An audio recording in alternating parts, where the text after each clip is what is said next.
Bismillahirrahmanirrahim. Assalamu alaikum, my dear students. MDCAT course, chapter A, Cellular Life. Question number 2. Identify symptoms, mode of transmission, and cause of AIDS. Answer: AIDS. AIDS stand for Acquired Immune Deficiency Syndrome. और AIDS जिस virus की वजह से cause होती है, that is HIV, human immuno deficiency virus.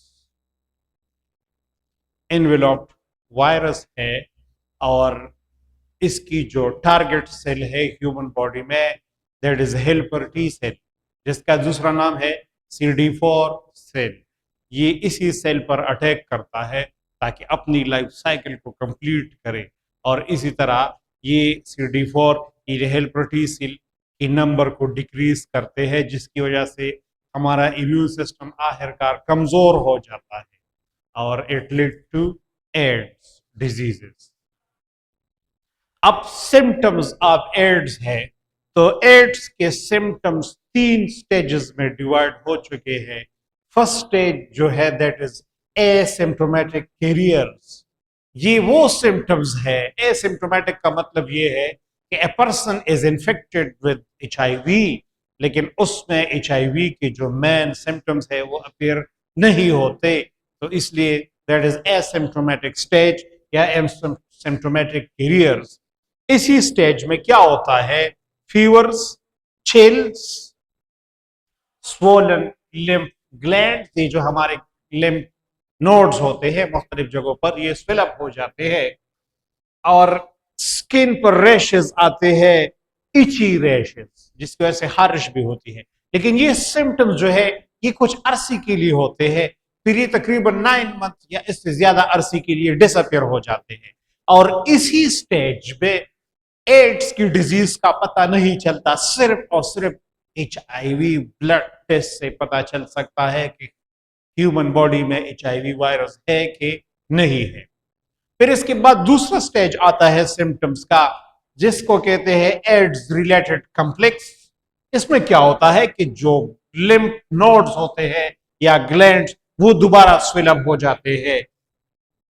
कहां पर? नेक में, आर्म फिट में या ग्रोइन एरिया में जो लिम्फ ग्लैंड है ये स्वेल अप हो जाते हैं। इसके अलावा, और ये परसिस्टेंट होती है, परसिस्टेंट फॉर मंथ्स, इसके अलावा persistent cough and persistent diarrhoea हो जाती है और फ्लू भी हो जाती है, and it lead to the loss of the memory and depression.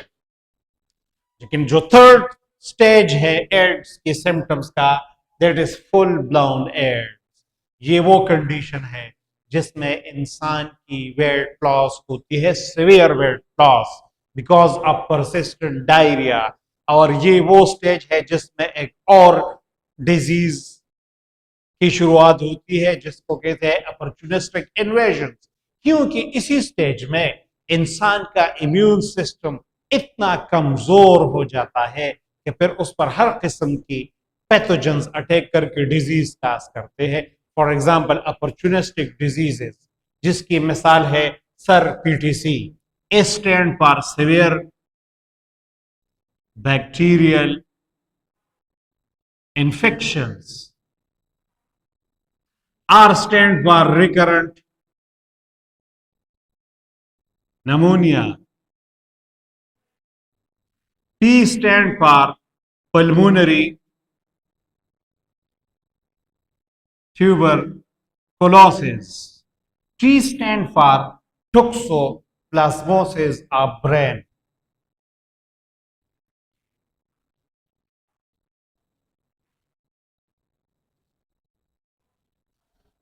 and C stand for candidiasis of